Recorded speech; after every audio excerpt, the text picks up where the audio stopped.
Across the country today, 121 million vaccinated Americans can leave home without a mask after the CDC changed its guidelines. The decision is based on two factors. Studies show few vaccinated people become infected with the virus, with even fewer transmitting it to others. And the vaccines seem to be effective against the COVID variants we've heard so much about. But the change in guidance left many feeling confused and concerned about whether it's really safe to ditch their masks. Dr. Anthony Fauci told MSNBC's Andrea Mitchell vaccinated Americans should be confident they are protected. If you go into a place, and the fact is you very likely will not know if you go into a restaurant or a store or any other place in the public indoors, you're not going to know who's vaccinated or not. But we felt that all things considered, given the high degree of effectiveness of the vaccines, that you're okay to do that because your risk is very, very low. For the next half hour, I've got a panel of experts here to answer your questions about the new guidelines, what they mean for you, the future of travel, as well as the economy. And joining me now, this fabulous panel, MSNBC medical contributor Dr. Uche Blackstock. She is also the founder and CEO of Advancing Health Equity. NBC News medical contributor Dr. Natalie Azar, Sara Nelson, president of the Association of Flight Attendants, and Sabila Marcellus, an anchor and reporter for Yahoo Finance. Yep, it's a great team here. So, Dr. Blackstock, first to you, as I thank you all for being here. We have this new guidance. Felt a little bit like a surprise for the general public. How about the health community? Were you expecting it? No, I don't think anyone was suspecting this. You know, I think it was a significant shift from the last set of updated guidelines. I think at the most, people probably thought that the guidelines would be updated to fully vaccinated people don't have to wear masks at all, just outdoors, but that we would keep wearing masks indoors. But I think what these guidelines represent are, the data, and the evidence is pretty good. The evidence shows that people who are fully vaccinated are unlikely to get very seriously ill, hospitalized, or die, or transmit the virus to other people. And we've seen the number of cases coming down, as well as the fact that these vaccines cover the variant. So all in all, the guidelines are great in that they're evidence-based. But what we could have needed was more guidance and the nuance by the CDC on how these guidelines show up in schools, in businesses, and in other settings. Yeah, no, that's a good point there. But I'm going to reiterate what you said from the CDC, that the decision was based on studies showing that it is rare for vaccinated people to both catch and transmit the virus, and that the vaccines work against the variants. But some are still pretty worried about this. I've got a viewer, Kathy, that we're going to read what she says, which is, when I see someone without a mask, the question is, are they really vaccinated? How can I protect myself? So, Dr. Azar, to you, what's your advice to Kathy? Is now the right time for these new guidelines in your mind? You know, the way I sort of frame it, Alex, is that what people's behavior ends up being in response to these guidelines really has everything to do with your own personal risk tolerance, as well as your own potential risk factors and the risk factors of the people you live with. So this, the CDC guidance is just that. These are recommendations. They do not need to be executed, certainly not at the state or local level, and they certainly don't need to be practiced by individuals in this country. So, to answer Kathy's question, I would say this, that if you know that you're vaccinated, you know you are reasonably well protected. If you're unsure and insecure about having a conversation with someone when you don't know their vaccination status, then keep the conversation to a minimum in terms of duration and try to keep it outdoors. I mean, we're really back to those basic recommendations in that scenario, Alex. Yeah, and look, if you're comfortable with it, wear your mask for a while yet. I don't think anyone should be shamed for doing that. There's another viewer, Dr. Blackstock, who shares, my 30-year-old son does not want the vaccine. My husband and I are fully vaccinated, but we are treated for high blood pressure. Can I let my son come inside my home with a mask and with me also wearing one? Can we ever again be inside together or hug without masks? So for the viewer, if they are fully vaccinated, they are actually very well protected, and they can wear their mask, and their unvaccinated son can also wear a mask. and that will increase the level of protection. But the data that we have is that when you are fully vaccinated, your risk of getting infected is very, very low. So I think that, again, it's whatever this person is comfortable with. the risk is to the unvaccinated person, to their son. And so what I would say is the viewer can or cannot have, their son wear a mask, and they don't have to wear a mask either. Again, it's up to whatever risk is acceptable to them. Sabeel, this puts many businesses in kind of a difficult situation because there's some big retailers like Costco, Walmart, Trader Joe's. They've all decided to allow vaccinated customers to go without a mask inside their stores. It's a little more complicated, though, for small businesses. Here's what one Chicago restaurant manager had to say. It's hard. You don't want to impede someone's dining experience either way. Some people feel more safe in a mask. Some people feel very comfortable out of them. So it's very much a catch-22 for business owners who are trying to accommodate everybody. So, Sabeel, how do businesses decide whether to mandate masks or not? And do you think it's going to be more difficult for them to actually enforce mask wearing now? And then that viewer, Kathy, who asked, how do businesses confirm someone has been fully vaccinated?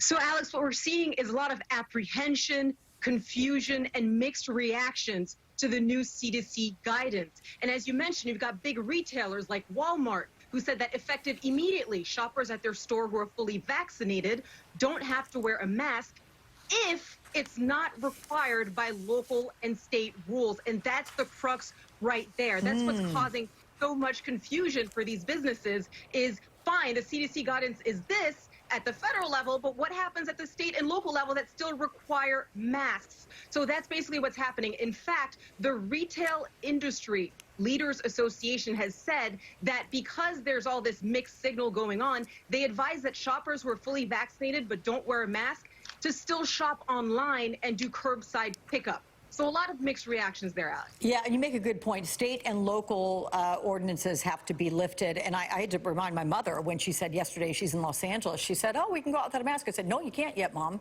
It's California. They're going to decide May 20 on Thursday. They're going to have a meeting. So to your point, look local, everybody, to figure out where your state and community stands. Dr. Azar, let's go back to another viewer question. JR says, my small church has not been meeting in person all year.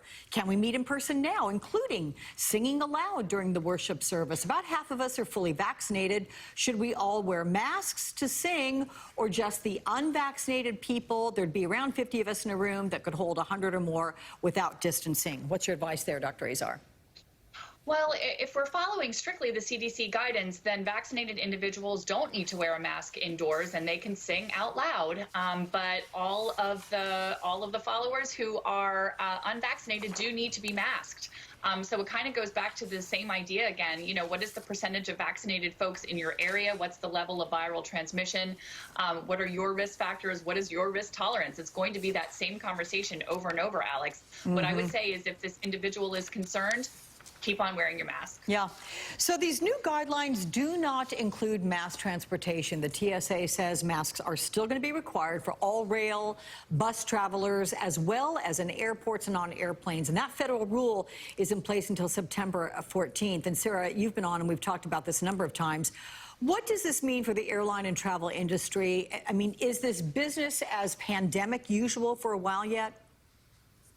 Well, first of all, what we have to recognize is that the CDC guidelines are to individuals, and we are talking about group spaces here. And so in transportation, the CDC guidelines specifically exempt transportation from their guidance to individuals about not wearing a mask. And so the mask orders are still in place. We have to think about not only the health of everyone, but the safety of everyone. There's no way to confirm whether someone is vaccinated or not. And so these rules remain in place, and they'll be enforced to keep everyone safe. We also have to recognize that we have children flying with us who cannot get the vaccine yet. So not everyone who's on planes actually has access to this yet. And so the rules have to stay the same so that we can enforce that, because we have no way to determine whether or not someone has been vaccinated. Yeah, very good point there. The CDC has said there are several thousand breakthrough COVID cases, and the latest example of that got a lot of publicity, by the way. 8 New York Yankees have tested positive after being vaccinated. Also, comedian Bill Maher contracted the virus after being fully vaccinated.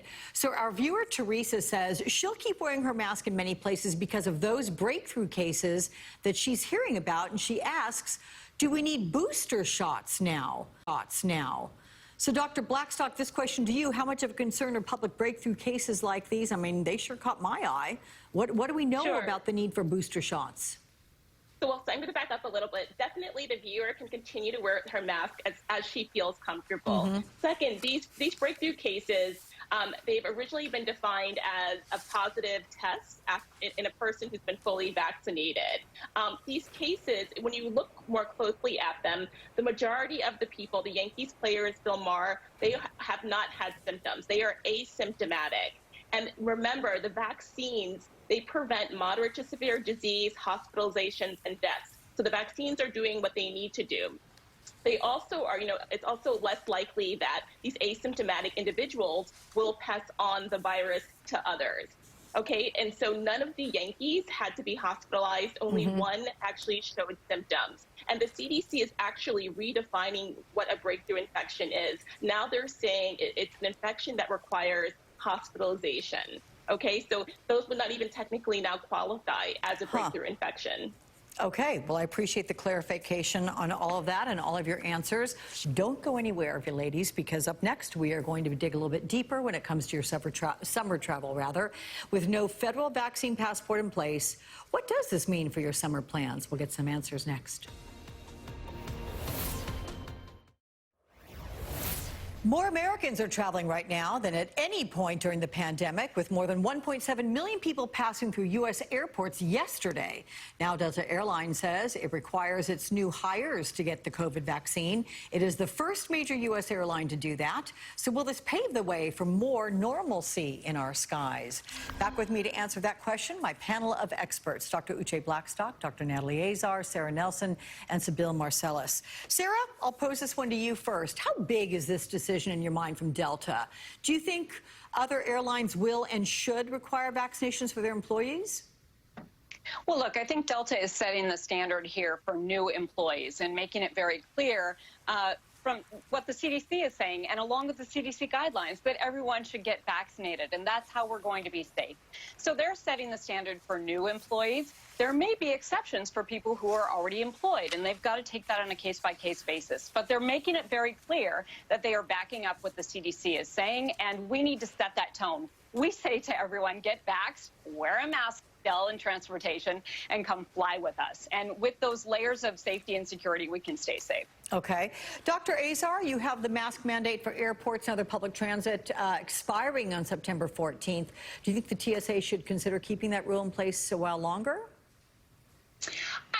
I think so. I mean, I really don't think that that is a hardship for anyone. I've never thought that wearing a mask is a hardship for anybody, period. The thing about shared spaces like that is that, you can't guarantee that there's going to be adequate ventilation in, mass transit, subway systems, and buses. And I know that that is a significant concern for myself as well as other people who are commuting. These are individuals often who also hold essential jobs, who really don't have the option, of driving their own car and things like that. So, to me, unless there is, any other news or information regarding, vaccination percentage in the country where caseloads are just so low that they think that they can do away with it safely, I don't have a problem with them continuing that for the foreseeable future. So let me ask you this, Dr. Blackstock. There's a viewer who's going to point out for us as we pull this up on the screen, anti-vaxxers are also often anti-maskers. I do believe they will give up wearing masks, and who will know? I think this will be a huge problem, and because of this, while the CDC guidelines are welcome, I think they will backfire. Do you agree with that? I mean, do we need a universal vaccine passport? I mean, that people would have to show before maybe getting on a plane or going into a store or going to a concert? Yeah, I do understand those concerns. We essentially are leaving it up to people to be honest and trustworthy, and that, that's not consistent. And so I think what's going to happen is we're going to see specific businesses, some may offer, vaccine, if people have had a vaccine, come to our establishment as an incentive because we're checking proof of vaccine.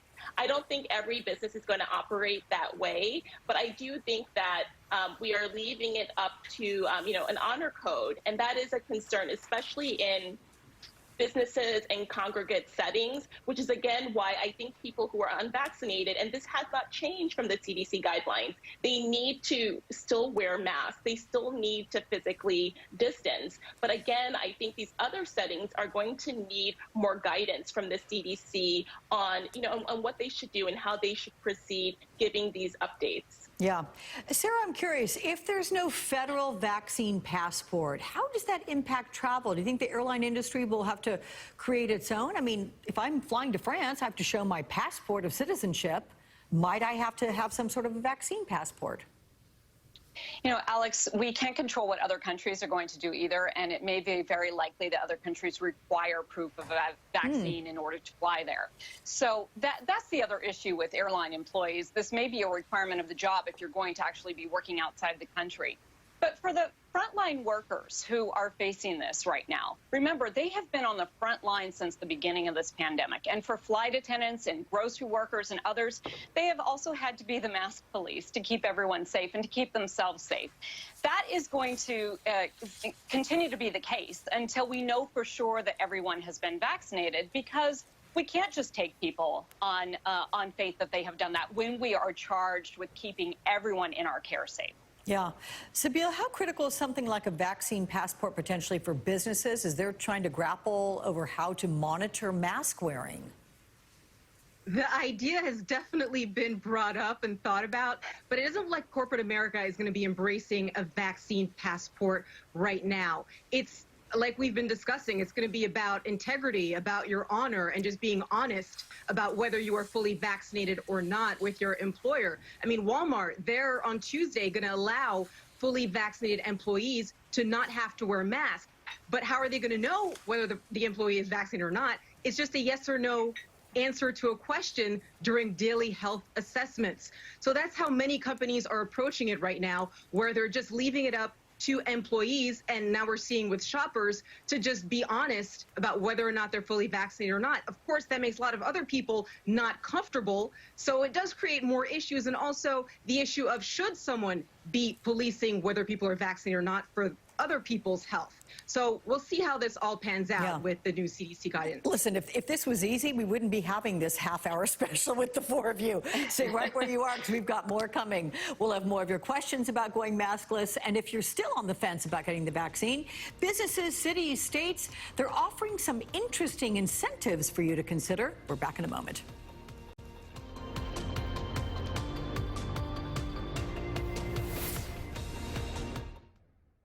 I'm excited to hear that vaccinated people will not have to wear masks. I'm waiting for the state and the city to announce that that's okay. As of now, my understanding is that's not the case yet. At this point, there is no uniform proof of vaccine, so it's up to the businesses if they want to adopt this policy. So business owners there are grappling with how to react to the CDC's new mask guidelines, how it's going to impact the economy. And I'm joined once again by my very special and esteemed panel of experts to talk about all this. Sabeel, I want to go vacationing to a degree here. We mentioned these businesses that are lifting the mask mandates inside stores. Universal Orlando and Disney World are also allowing people to go maskless. Is that going to boost business at all? I mean, does it signal a sign of recovery as we're getting into the summer months here?